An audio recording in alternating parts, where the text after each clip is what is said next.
कार्तिक मास की एकादशी से लेकर पूर्णिमा तक का समय हिंदू धर्म में अत्यंत पवित्र माना गया है। इसी अवधि में एक ऐसा दिव्य पर्व आता है जिसे कहा जाता है तुलसी विवाह। इस दिन शालिग्राम रूप में भगवान विष्णु और तुलसी माता का विवाह कराया जाता है। कहते हैं, जिस घर में तुलसी विवाह होता है वहां सौभाग्य कभी समाप्त नहीं होता। घर में लक्ष्मी स्वयं निवास करती है। लेकिन क्या आप जानते हैं तुलसी माता असल में कौन थी? क्यों भगवान विष्णु ने उन्हें विवाह का वरदान दिया और यह विवाह संसार के लिए क्यों आवश्यक बना? आइए सुनते हैं यह दिव्य, हृदय को छू लेने वाली कथा। बहुत समय पहले जालंधर नाम के एक वीर, तेजस्वी और अत्यंत शक्तिशाली राजा का राज्य था। उसकी पत्नी का नाम था वृंदा। वृंदा बहुत ही शुद्ध, पवित्र और भगवान विष्णु की परम भक्त थी। कहा जाता है वृंदा के पातिव्रत्य से जालंधर अजेय हो गया था। जालंधर इतना शक्तिशाली हो गया था कि देवता, असुर और स्वयं इंद्र भी उससे भयभीत होने लगे। प्रभु, जालंधर को हराना अब असंभव है।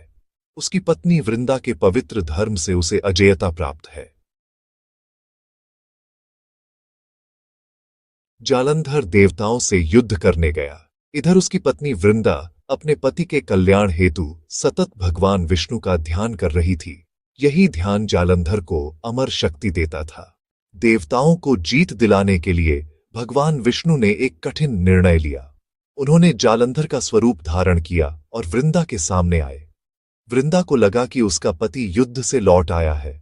उसने उनका आदर किया, लेकिन जैसे ही उसका हाथ भगवान विष्णु के शरीर को छुआ, उसकी तपस्या भंग हो गई।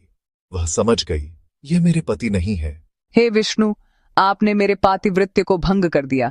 अब मेरा पति युद्ध में अवश्य मारा जाएगा। मैं आपको श्राप देती हूँ, आप पत्थर बन जाएंगे। शाप तत्काल प्रभाव से सत्य हो गया। भगवान विष्णु शालिग्राम रूप में परिवर्तित हो गए और जालंधर युद्ध में मारा गया। वृंदा ने अपने पति की मृत्यु का समाचार सुना तो वह अत्यंत शोक में नदी में प्रविष्ट हो गई और अपना नश्वर शरीर त्याग दिया। जिस स्थान पर उसका शरीर गिरा वहां एक पवित्र पौधा उगा जो कहलाया तुलसी। भगवान विष्णु उसके सामने प्रकट हुए और बोले, हे वृंदा, तुमने जीवन भर निष्ठा, भक्ति और प्रेम निभाया। तुम धरती पर भक्ति का सबसे बड़ा स्वरूप बनकर रहोगी।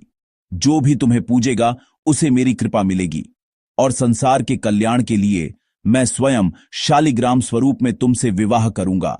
यही दिन कहलाया तुलसी विवाह।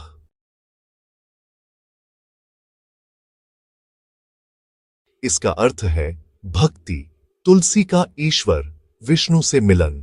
यह विवाह सुख, शांति, समृद्धि और वैवाहिक जीवन की स्थिरता देता है। जिन लोगों की शादी में अवरोध होता है उनके लिए यह अत्यंत शुभ है। इसे करवाने से घर में लक्ष्मी का स्थायी प्रवेश माना जाता है। आइए जानते हैं कैसे किया जाता है तुलसी विवाह। तुलसी के पौधे को गमले सहित सजाया जाता है। भगवान विष्णु या शालिग्राम को दूल्हे के रूप में सजाया जाता है। तुलसी माता को लाल चुनरी, बिछिया, पायल और सिंदूर अर्पित किया जाता है। माता का हाथ भगवान विष्णु के हाथ में देकर विधि पूर्वक विवाह कराया जाता है। अंत में आरती और प्रसाद वितरित किया जाता है। भाइयों और बहनों, तुलसी विवाह केवल एक धार्मिक परंपरा नहीं, यह प्रेम की शुद्धता और भक्ति की उच्चतम अवस्था का संदेश है। जब भगवान स्वयं भक्त के प्रेम से बंध जाते हैं तो समझ लीजिए भक्ति ही परम शक्ति है। अगर यह कथा आपके हृदय को छू गई हो तो वीडियो को लाइक और शेयर करें और चैनल को सब्सक्राइब करें ताकि आपको ऐसे दिव्य और प्रेरणादायक कथाएं मिलती रहें। जय तुलसी माता, जय भगवान।